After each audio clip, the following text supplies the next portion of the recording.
Bonjour et bienvenue à tous pour ce cours d'immunologie. Nous sommes au chapitre 4, la présentation de l'antigène, section D, apprêtement des antigènes. Ce cours décrira comment les antigènes sont maturés au sein d'une cellule, comment ils entrent en contact avec les molécules MHC pour être finalement exposés à l'extérieur de la cellule. On distingue trois voies de présentation d'antigènes. La voie endogène, qui consiste en la présentation de peptides cytosoliques, c'est-à-dire du cytoplasme, sur des MHC classe 1 pour la reconnaissance par les TCD8. Endogène veut dire que les peptides dérivent du cytoplasme. La voie exogène, présentation de antigènes exogènes sur des molécules MHC classe 2 pour la reconnaissance par des TCD4. Exogène veut dire que les peptides ont été capturés par endocytose ou phagocytose ou sont présents à l'intérieur de vacuoles. Enfin, on parle de présentation croisée pour la présentation d'antigènes exogènes sur des molécules MHC classe 1 pour l'activation par les TCD8. Intéressons-nous d'abord à la voie endogène. La biosynthèse des MHC classe 1 commence par la traduction de la chaîne alpha, qui est produite avec des ribosomes associés au réticulum endoplasmique. La chaîne alpha se retrouve dans la lumière du réticulum endoplasmique et s'associe à des protéines chaperon, puis s'associer à la bêta-2 microglobuline pour former la molécule MHC classe 1. En parallèle, nous avons un virus qui infecte cette cellule. Ce virus utilise la machinerie de l'hôte pour produire des protéines virales en grande quantité. Certaines de ces protéines virales sont dépliées, ubiquitinées et dégradées par le protéasome en petits peptides. Certains de ces peptides vont être transloqués dans le réticulum endoplasmique par un transporteur appelé TAP pour transporteur antigène processing. Les peptides sont susceptibles de se fixer sur la molécule MHC classe 1. Le complexe MHC classe 1 peptide va alors suivre la voie de sécrétion des vésicules pour atteindre la surface membranaire où le MHC classe 1 peptide sera exposé et susceptible d'interagir avec une TCD8. Nous allons visualiser les étapes de la voie endogène à l'aide de deux vidéos.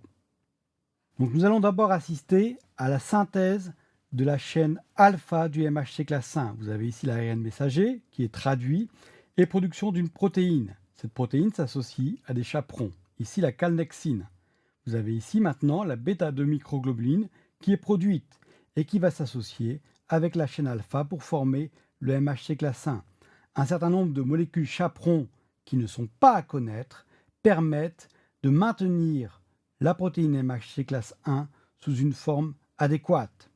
Vous avez ici TAP, le transporteur, qui prélève des peptides du cytoplasme, les fait transloquer dans le réticulum endoplasmique. Certains de ces peptides se fixent sur le molécule MHC classe 1, qui est alors exporté par la voie des vésicules, la voie de la sécrétion qui passe par le Golgi, pour atteindre la surface membranaire. La molécule MHC classe 1 présente alors le peptide à la surface, qui peut être reconnu par une cellule TCD8. Nous allons maintenant visualiser par une vidéo la maturation des peptides.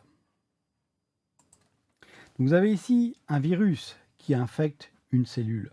Ce virus va utiliser la machinerie cellulaire de son hôte pour produire un très grand nombre de protéines virales, par exemple pour produire sa capsule.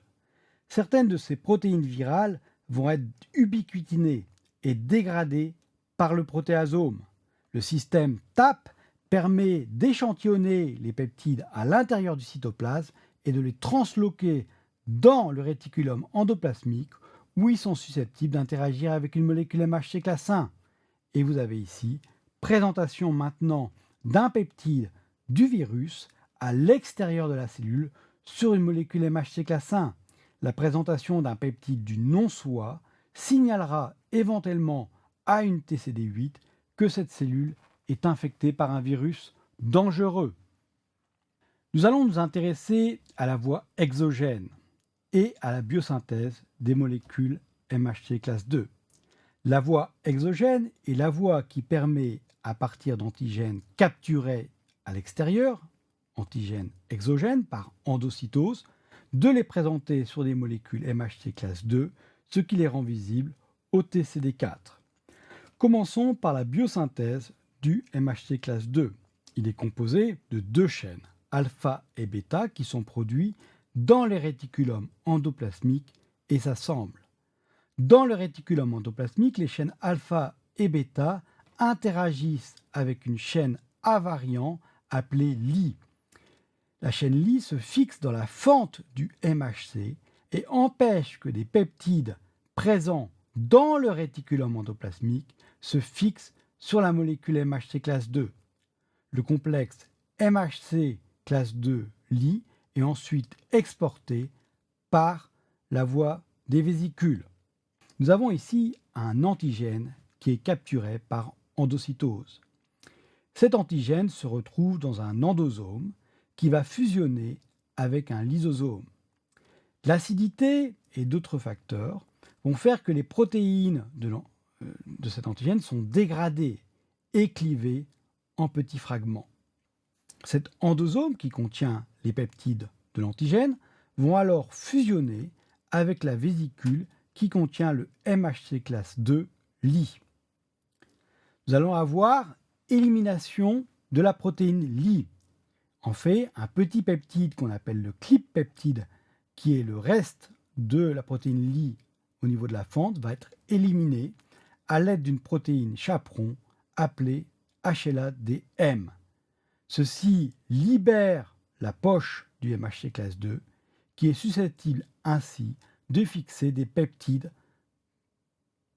venant du comportement exogène.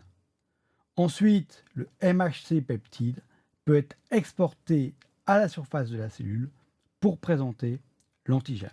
Nous allons visualiser la voie exogène à l'aide d'une vidéo. Dans la voie exogène, des antigènes capturés par endocytose ou par phagocytose vont être présentés sur une molécule MHC classe 2. Vous avez ici un antigène qui est capturé par endocytose qui se trouve maintenant dans un endosome. Cet antigène va maturer, la vésicule devient de plus en plus acide, la protéine va être dégradée. Cet endosome va entrer en contact avec une vésicule qui contient le MHC classe 2 avec la protéine Li. Un environnement dégradatif est produit qui dégrade l'antigène, qui va permettre d'éliminer la protéine Li et notamment le petit peptide CLIP qui se trouvait à l'intérieur de la fente du MHC classe 2. Ceci se produit à l'aide de la protéine chaperon HLA-DM. Ainsi, les peptides exogènes sont susceptibles d'entrer en contact maintenant avec le MHC classe 2. Vous avez ici un peptide qui se fixe sur le molécule MHC classe 2, qui est maintenant exporté à la surface de la membrane pour être exposé et éventuellement reconnu par des cellules TCD4. La voie de présentation croisée est le processus par lequel des cellules dendritiques présentent des antigènes exogènes sur des molécules MHC de classe 1 en vue d'activer des cellules TCD8. La voie de présentation croisée repose sur une interaction entre des molécules MHC classe 1 produites dans le réticulum endoplasmique et des peptides dérivés d'antigènes endocytosés. Ainsi, vous avez ici un antigène qui est pris par endocytose, il se trouve dans une vésicule, mais cet antigène va devoir être rerouté pour entrer en contact avec le MHC classe 1. Ainsi, il est transféré dans le cytoplasme où il peut être dégradé par le protéasome et rejoindre par le TAP la molécule MHC classe 1. Les mécanismes de cette voie n'est pas encore bien établi. Mais il est important de savoir que la présentation croisée ne se produit que dans les cellules dendritiques.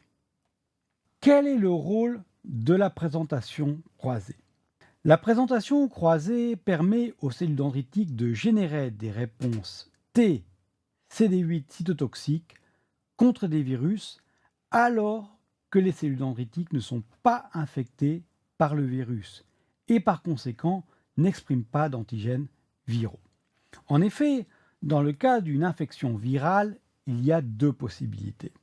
La première, c'est que la cellule dendritique est elle-même infectée par le virus. Dans ce cas-là, il n'y a pas de problème. La cellule dendritique va présenter sur sa molécule MHC classe 1 des peptides du virus et être ainsi capable d'activer les TCD8 qui sont les cellules les plus efficaces pour éliminer les cellules infectées par les virus.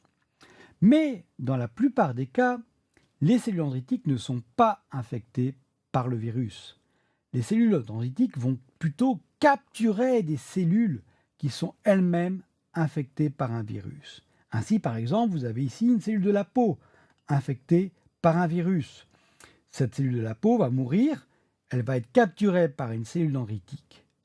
Mais dans ce cas, l'antigène a été capturé par voie exogène et est susceptible d'être présenté par une molécule MHC classe 2 qui peut activer les TCD4 mais pas les TCD8. La présentation croisée est le processus par lequel ces antigènes qui sont capturés par voie exogène peuvent, au sein de la cellule dendritique, être présentés sur une molécule MHC classe 1 en étant reroutés, ce qui permet d'activer une réponse TCD8. Nous rediscuterons cette notion qui est importante au chapitre 5. Il est temps de résumer ce que nous avons appris. La présentation d'antigènes peut avoir lieu sous différents contextes. Par les cellules dendritiques afin d'initier les réponses des cellules T. Par les cellules B pour les interactions avec les cellules T dans le cas des antigènes thymus dépendants. Par les macrophages pour être réactivés par les cellules T. Et enfin dans n'importe quelle cellule afin d'éliminer les cellules infectées ou malignes par les cellules TCD8. Les cellules ont développé 3 voies de présentation de l'antigène. La voie du MHC classe 1 ou voie endogène qui permet aux cellules de présenter une fraction représentative de leur contenu cytosolique pour inspection par les cellules TCD8. Les antigènes cytosoliques sont dégradés au sein du protéasome, les peptides sont transportés au réticulum endoplasmique par le TAP, les molécules MHC classe 1 se chargent des peptides au sein du réticulum endoplasmique au cours de leur synthèse. La voie du MHC classe 2 ou voie exogène permet aux cellules dendritiques, cellules B et aux macrophages de présenter une fraction représentative de leur environnement extracellulaire pour inspection par les cellules TCD4 helper. Les antigènes endocytosés sont dégradés tout au long de la voie d'endocytose. Les molécules MHC classe 2 chargent des peptides à l'intérieur de l'isosome endosome tardif en route pour la membrane plasmique. Enfin, nous avons la voie de présentation croisée qui est spécifique aux cellules dendritiques. Elle permet aux cellules dendritiques de monter des réponses TCD8 contre des virus qui infectent des cellules autres que les cellules dendritiques. Dans la voie croisée, des antigènes exogènes sont reroutés pour être chargés sur des molécules MHC classe 1. Ici s'achève le cours 4, présentation de l'antigène. Le prochain cours traitera de l'activation de la cellule T.